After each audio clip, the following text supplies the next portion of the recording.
Hello, everyone. I am Steve Wolfson, and I am here to talk today about change. And for some reason, I'm prompted to say I'm not talking about spare change, but change. And I call this the astrological map of the soul's unfolding. And what the heck does that mean? And that's what I'm going to talk about. And my perspective, which I have stated a number of times, but I'm going to restate, is that on this channel, you can get phenomenal information about pretty much every aspect of astrology. And so I don't feel like I need to reinvent the wheel in terms of a lot of the specifics of most of the time of astrological meanings, interpretation, and so forth, because it's all out here already.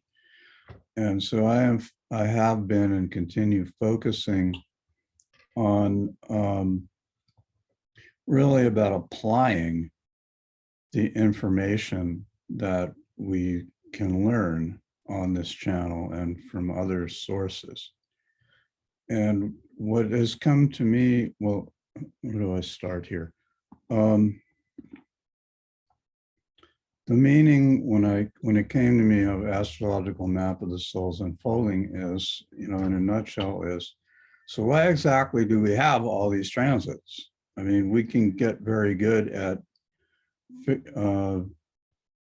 knowing to the best that we can what we think might happen during the transits and all this, but why do we have them in the first place? What's the point? What's this all about? And from that, it comes down to me that the point of all of this, the planet Earth, the solar system, the physical universe, and the human bodies living on this particular planet at this particular moment in time, is for soul evolution. Now, what does that mean? Spiritual people will tell you we're all one and we're all emanations of something, the same whatever. And I agree with that. And we are manifested separately and broken into, in other words, this one great whatever it is, broke itself into 88 billion trillion little pieces. And somehow or other, we identify with a particular piece of this. The majority of people I encounter that have some awareness, the majority, not all by any means, the majority of people I encounter that have some sense of soul awareness have an inner attitude or approach, something like, I'm a person and I have a soul. And I lived like that for a long time. And it's not saying I totally do not live that way anymore, but it has been breaking down for me in realizing that actually I am the soul. Now, do I identify wholeheartedly as that is who I am? No, but that's what I feel is the process of evolution. In other words, we think we are someone or some things that isn't, in the deepest level, who we actually are. It's the way we look at it is part of who we are, but not the totality of who we are. And the waking up process, to me, is the chipping away of identification with or attachment to the various identities that we have come upon. Hang on one second, because I wrote something down about this.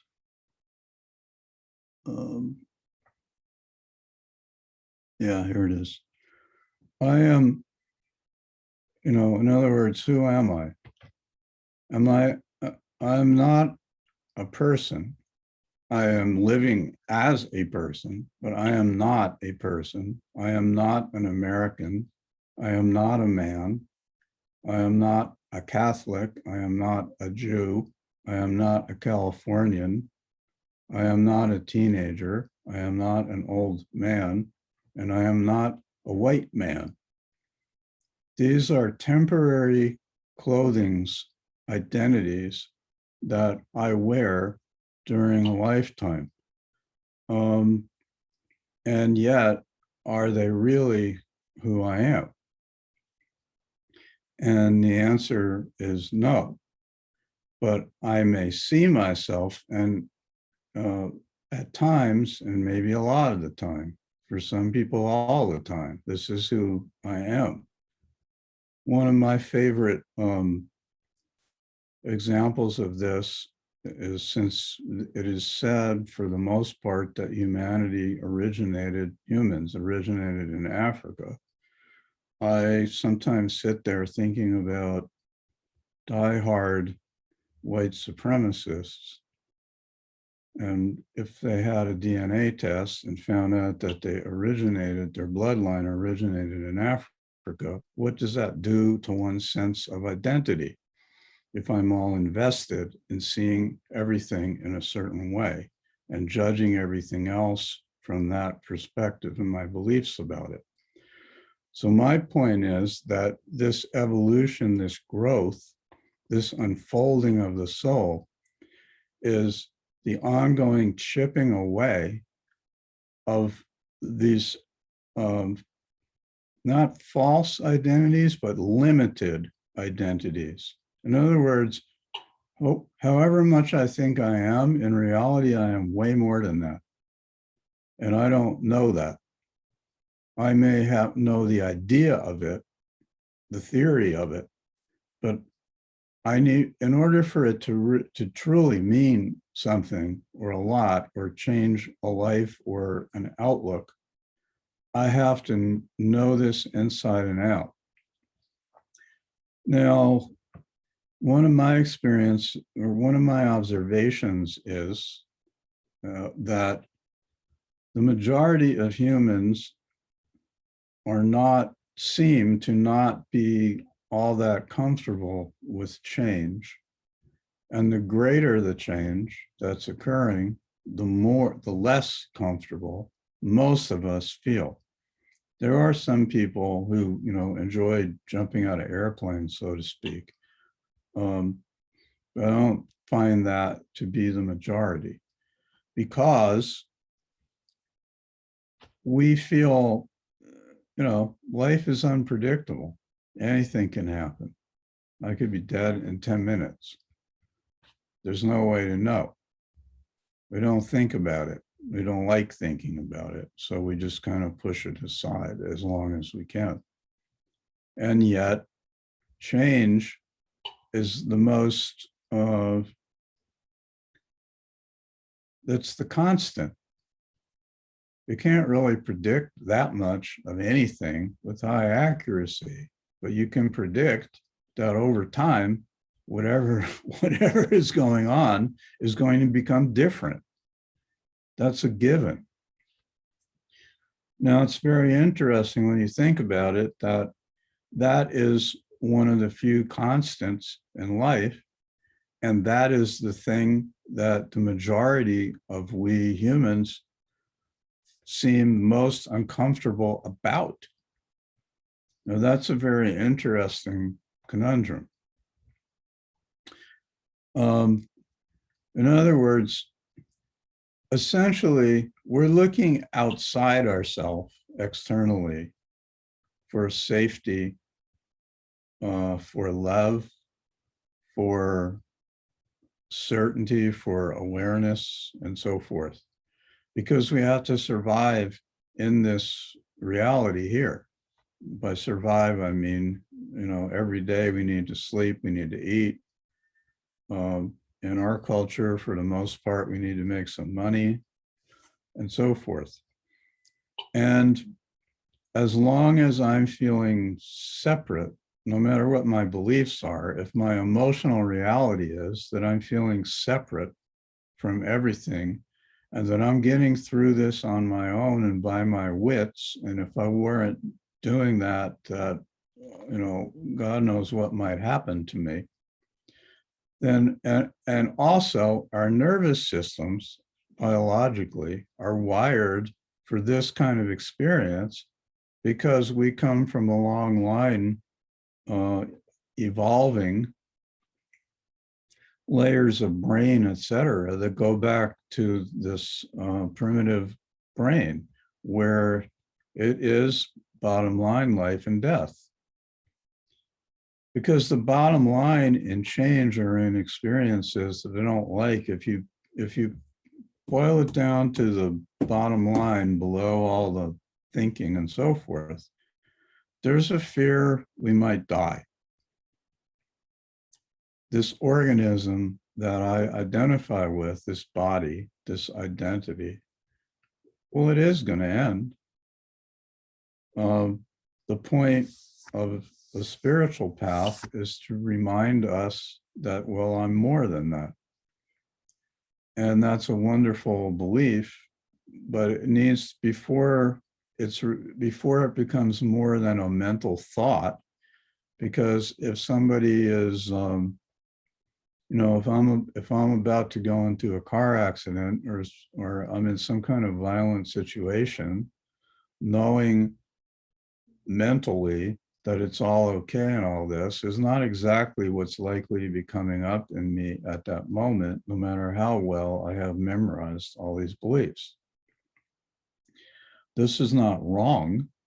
This is not a failing. It's just the way we're wired until we're not.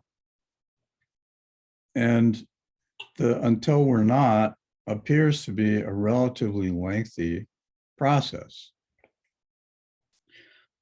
To me, we come, more and more I see, we come into these bodies, into these lives to learn this very thing.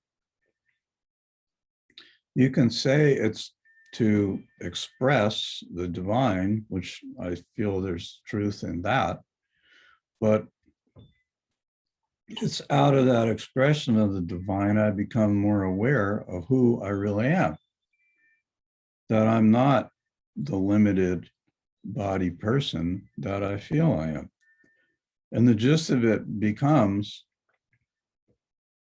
if I reach the point where I start realizing that there is no such thing as death, that there is only transformation, that nobody's going anywhere other than, I like, when I was really ingesting this, I used to look at it, take water. And water exists as a liquid, which I guess we know it as the best. You drink it, it rains on you. But it also exists as ice, and it also exists as steam. And those are all 100% the same water. It's the same thing. It's existing in different states. And our souls can exist in different states, different energy levels, which manifest as different realities. Now, the fear of dying, I feel, is kind of built in to having a body. So part of it is coming to terms with that, because as I start grasping, you start grasping it mentally. I think most of us, that's true for most of us. But as it starts sinking in as a reality, well, what are we afraid of? I mean, most of us have a lot of fears. What are we afraid of? The bottom line is, I might die, I might starve, nobody might like me, all this. And it's good to look at those things. It's necessary to look at those things. It's necessary to feel those things, but begin to realize that they're true from the perspective of a human, of a body. But if I am more than that, then that's only partially true. It's not the whole truth. So I go on and on in life. Now, where I'm going with this is we have many, many experiences in our lives. Some of them, for many of us, can be quite traumatic, quite tragic, quite scary, quite painful, quite unwanted.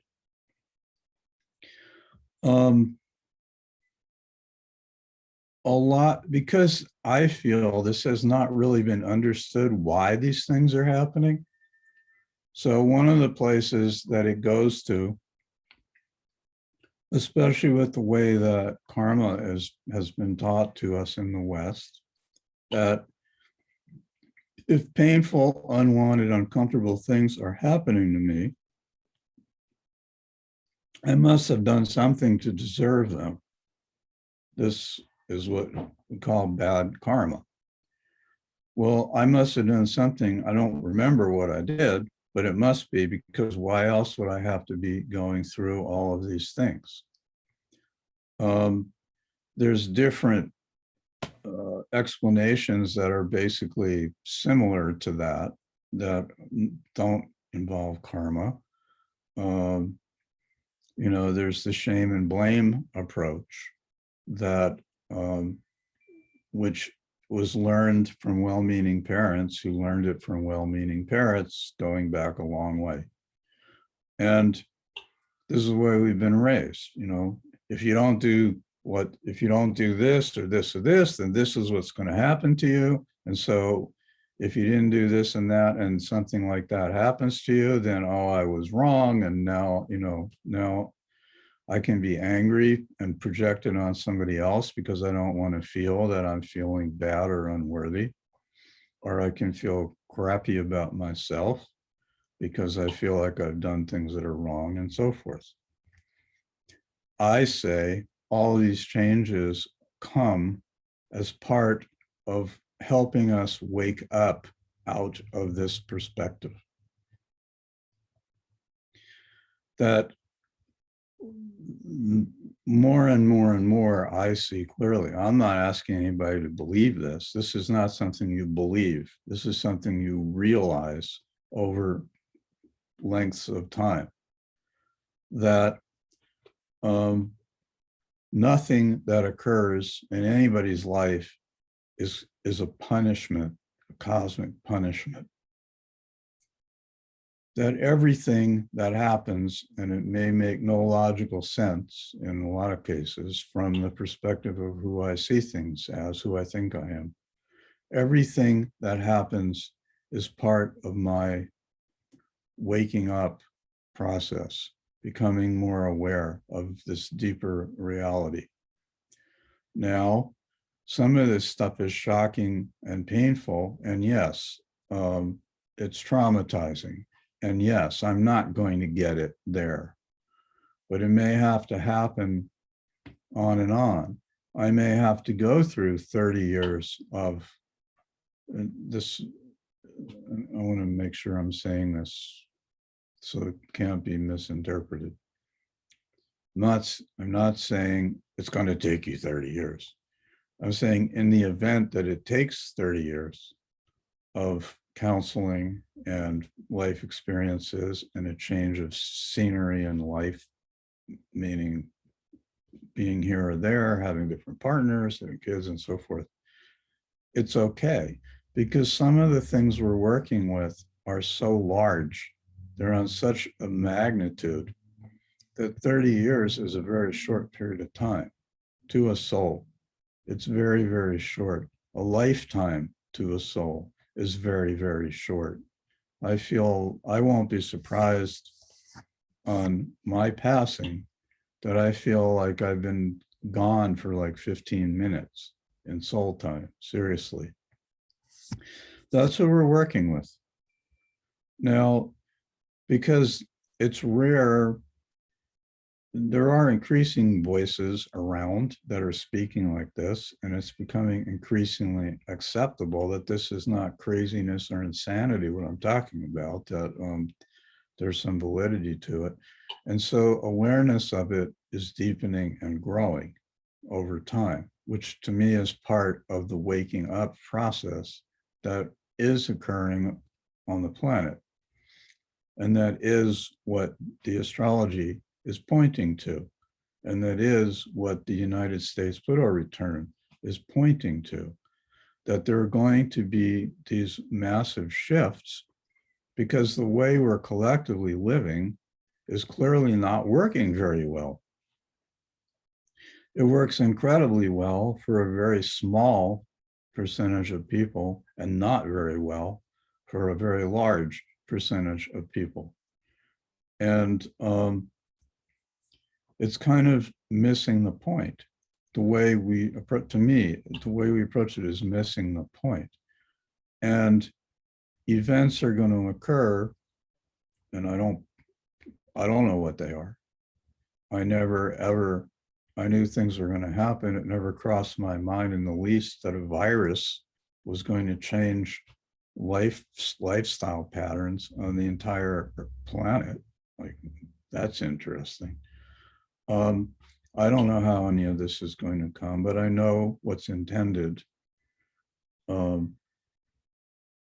at the soul level of an awakening and a remembering and a deepening of who we are, and where we're going. Now, this is that's all the backdrop to what I'm talking about and the way that I'm approaching it. So why I'm having this talk, calling it the astrological map, is when I look at, we'll start with my chart, because this can be for anybody. It can be for a 40-year veteran astrologer, and it can be for somebody that's 18 years old and has been looking at a chart for 6 months and getting interested and doesn't know that much about it. The way that I look at my chart is going to reflect the way that I look at life.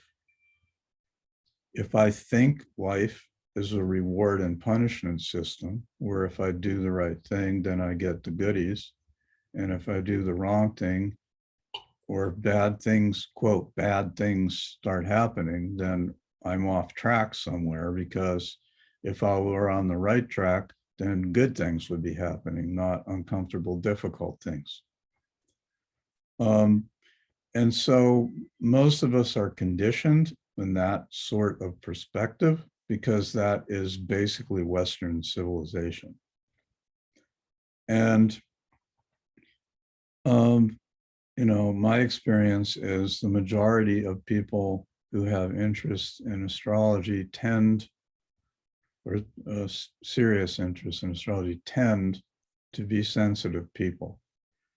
And sensitive people tend to feel things more deeply than the mass of people do, and take things to heart, and can be aware. I mean, one thing I'm good at, and many of us are good at, is being more aware of my lacks and faults than of my value and worth. And value and worth, to me, there's a lot of people running around on big ego trips. That to me is not value and worth. That is compensating for a denied, repressed unworthiness underneath. I need to be better than others, because underneath all that, I feel less than others.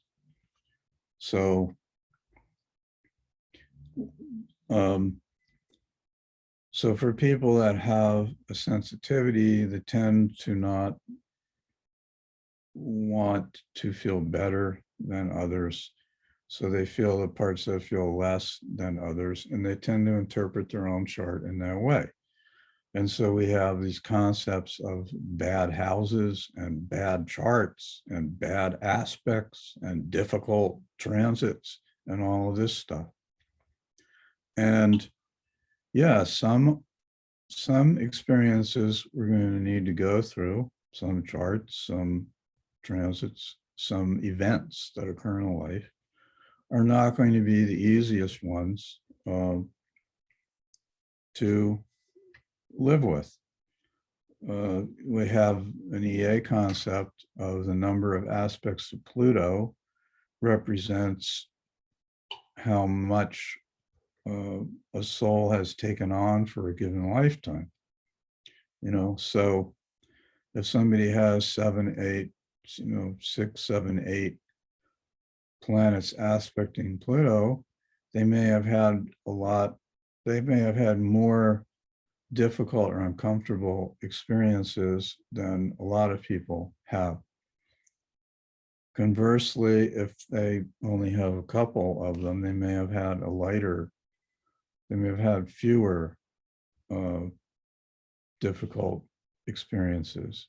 I don't find that this rule correlates 100%, but I find there's a lot of truth.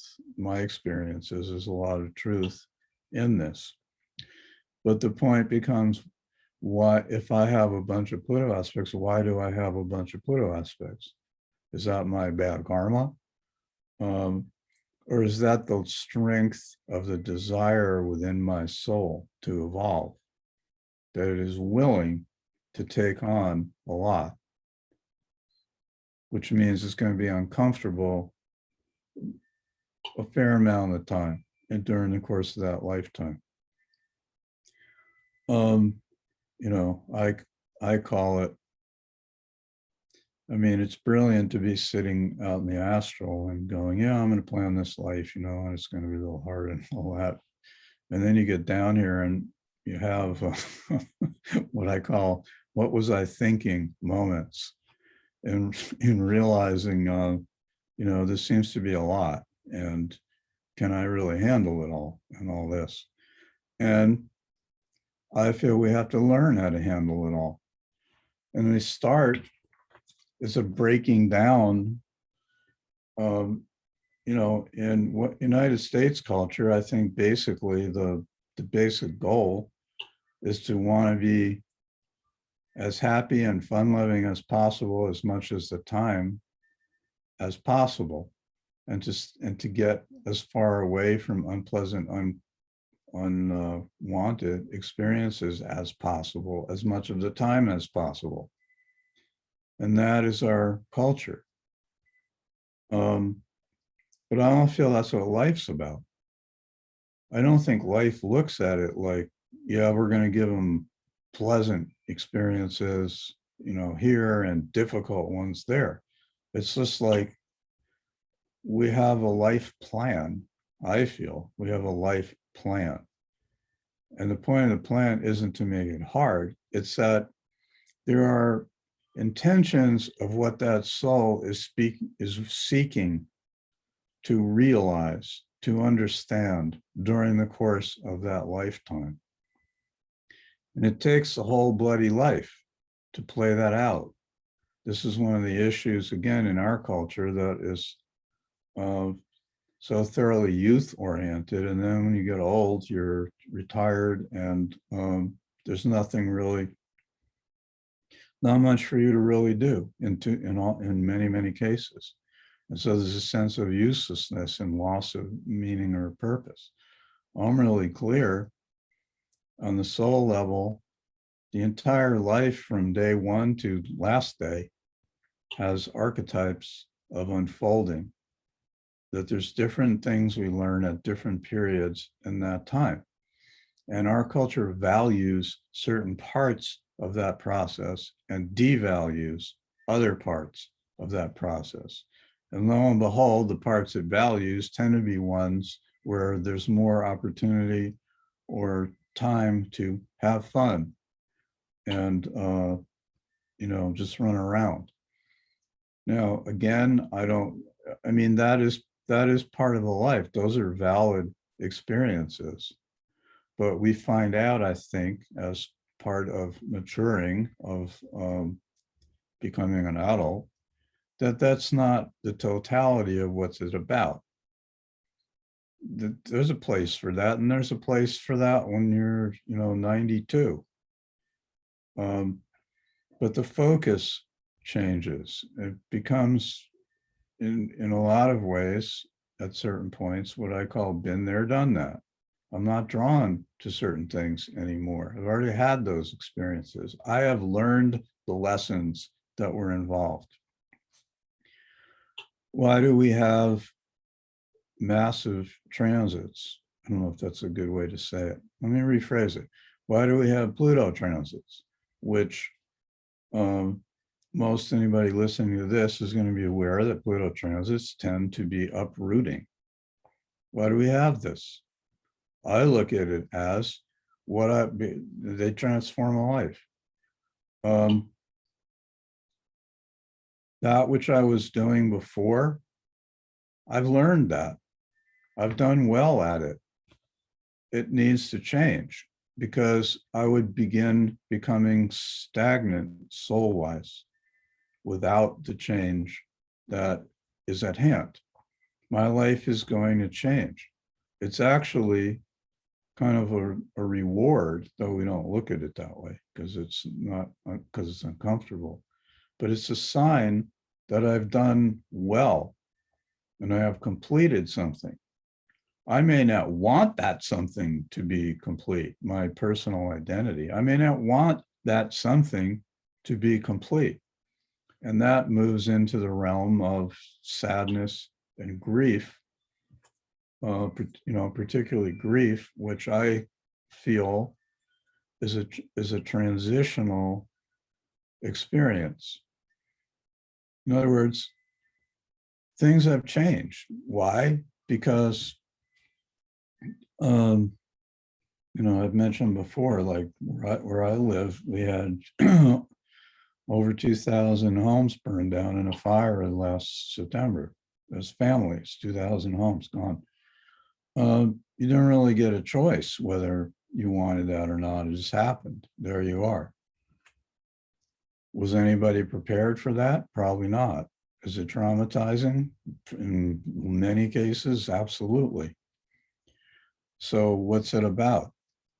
There's something that comes out, that will come out of that rapid transition that relates to soul evolution, understanding, and insight.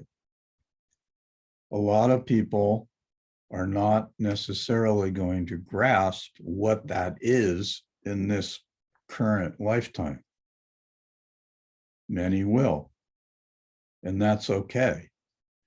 The point is that the collective difficult experiences and traumas of a whole series of lifetimes, if we're not aware of what they are, that's what they are, at a certain point in that soul's unfolding, the light bulb goes off. Oh, that's what this has all been about. Oh my God, I never got it. And now I get it. And then everything that's come before starts making sense. You start seeing, actually feeling gratitude for things that seem like there was no way you would ever want to feel gratitude for. Now, I need to put the disclaimer on here because some of these painful experiences I'm talking about can be very, very, very difficult, unfair, unwarranted, are not punishments. Perpetrated by, committed by people who are just whacked out. And so it's a very fine line because nothing that I'm saying is condoning in any way such behaviors.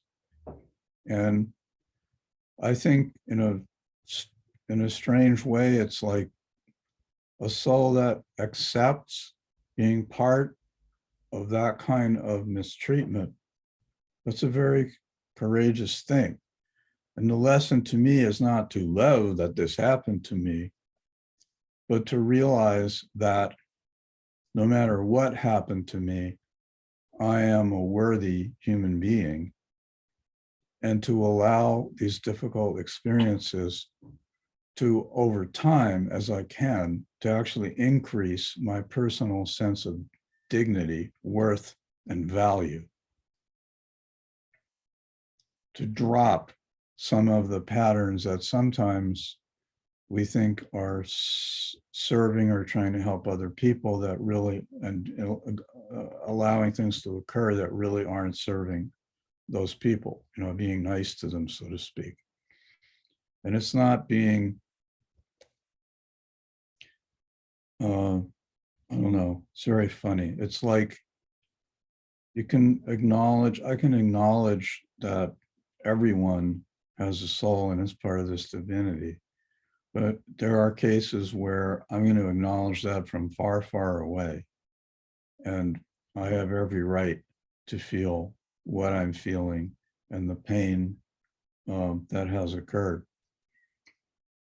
Some of the examples of this are people that have, that I feel motivated by, people that have had horrendous things occur to them that turn around after they have had enough healing to become motivated, to become active, speaking out against the very things that have occurred to them, assisting people that have been wounded and hurt by such experiences and so forth, perhaps even advocating for stricter laws against the type of behaviors that occurred.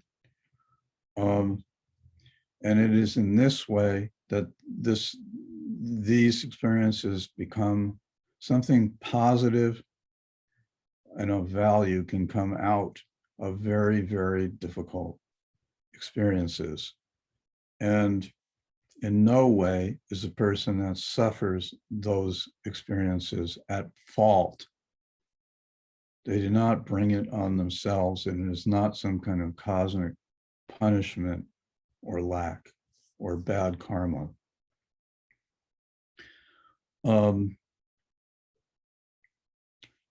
So what I'm getting at with this is that the way my worldview is how I look at a chart.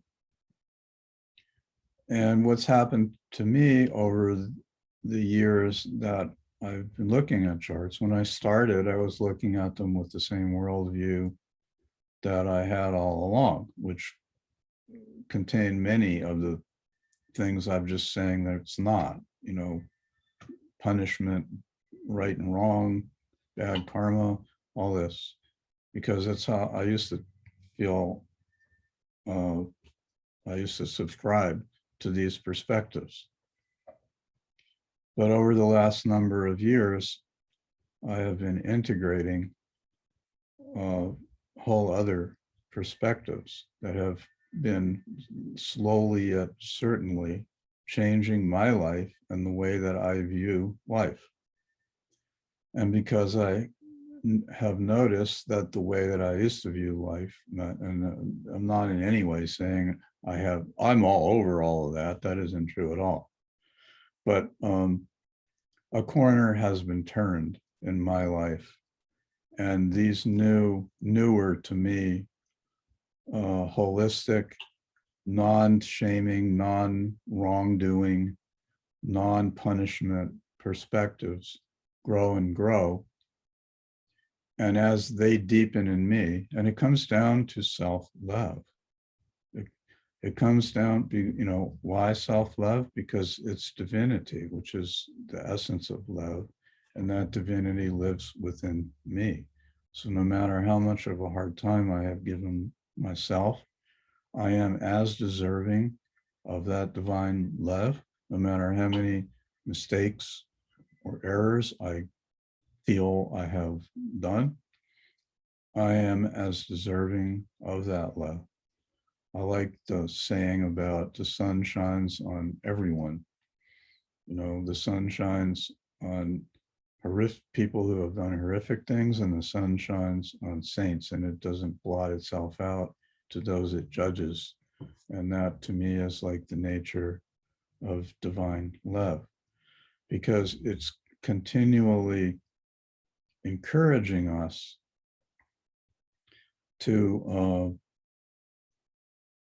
because I feel like the sense of unworthiness and anger about the way having been treated and so forth is the source of people that have those kind of behaviors. They cannot bear looking at themselves and feeling their own shame, anger, worthlessness, and so forth. And so they get defensive and act it out.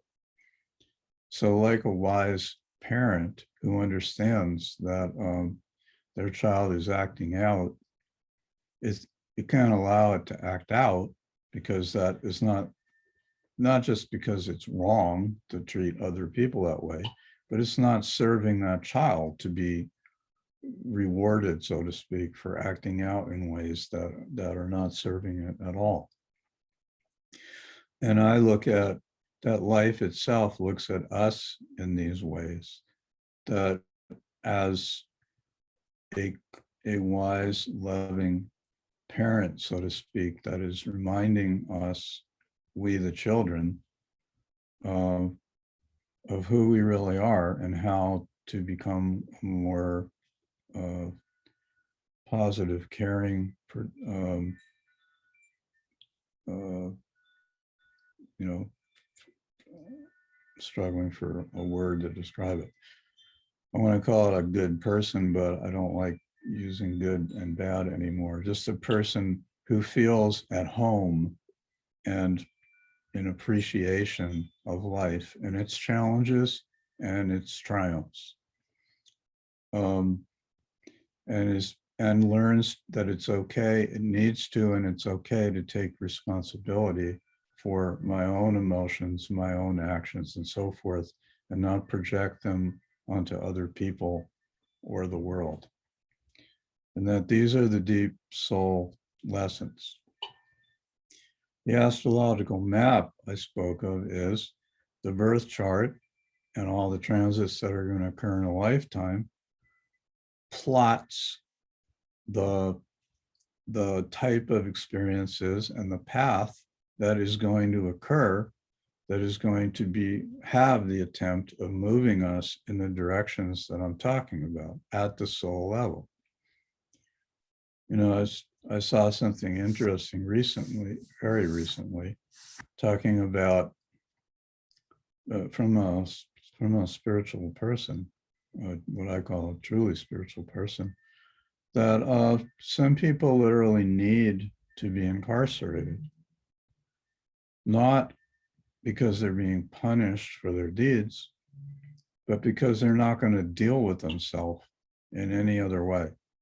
And they may not deal with themselves being incarcerated, but it's like, in a way, although it's a much, harsher environment, but in a way, when you're in a place where there's nothing to do but deal with yourself, it's like a funny sort of ashram or monastery in a way.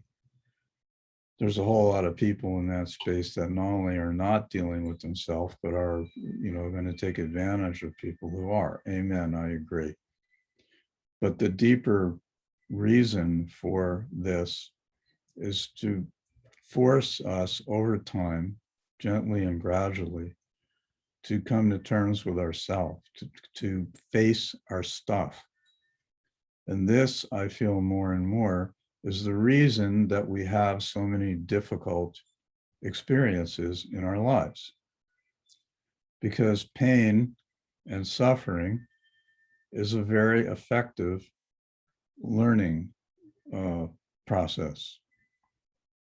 Not to glorify it, but in some ways, I start to feel that in some ways, some of the reasons we actually come into a human form in a body in a lifetime with a chart and so forth is to have the experiences of some uncomfortable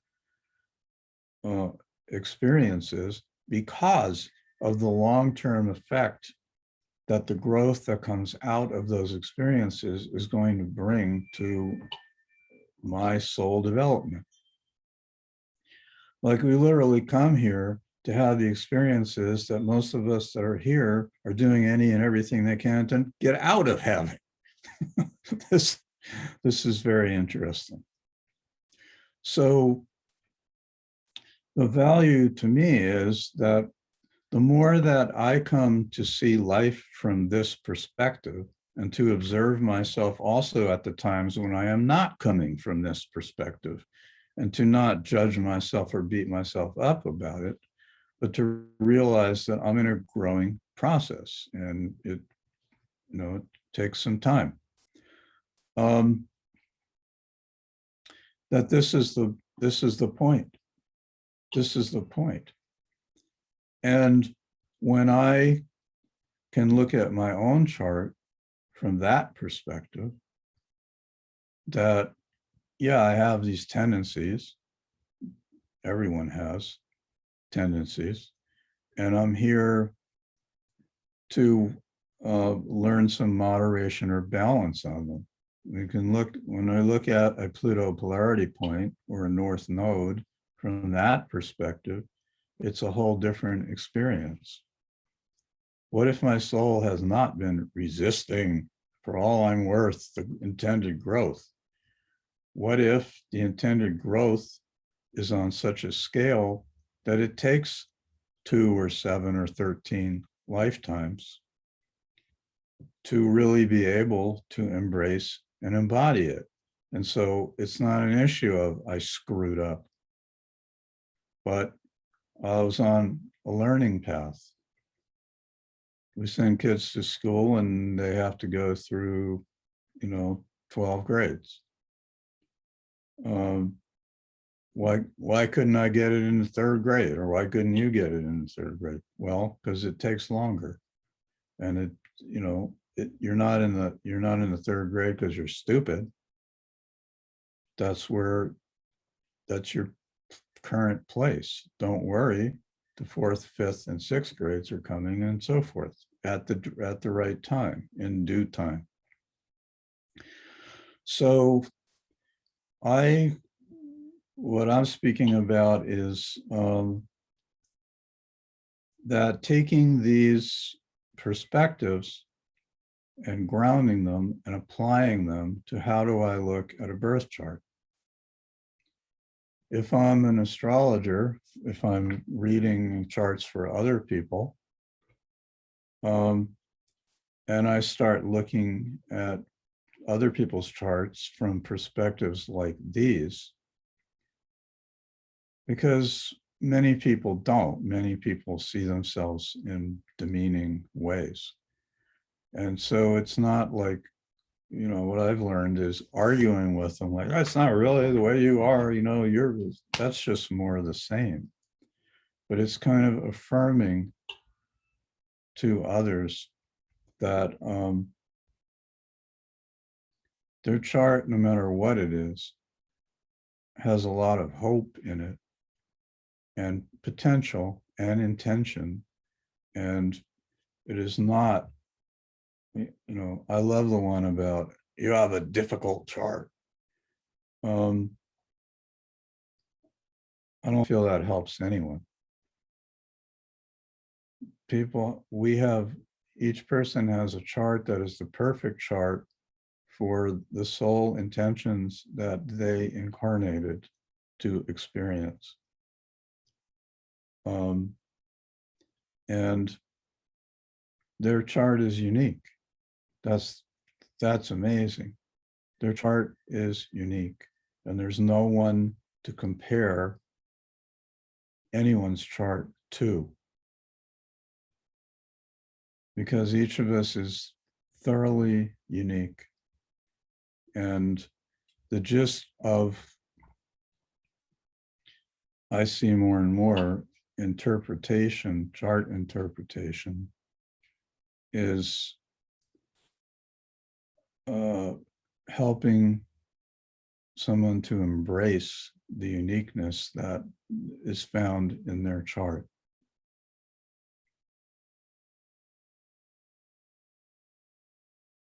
Because we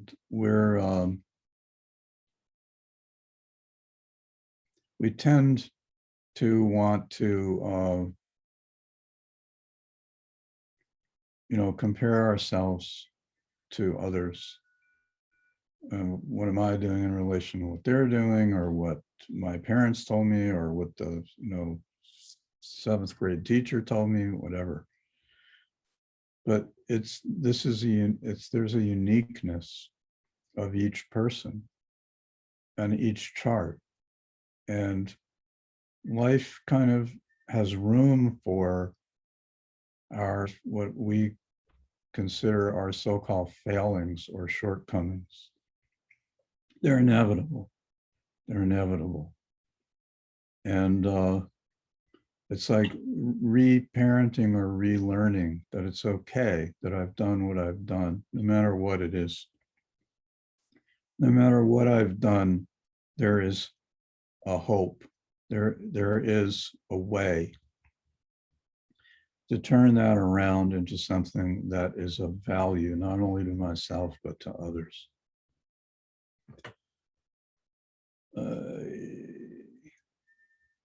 I think I want to stop there.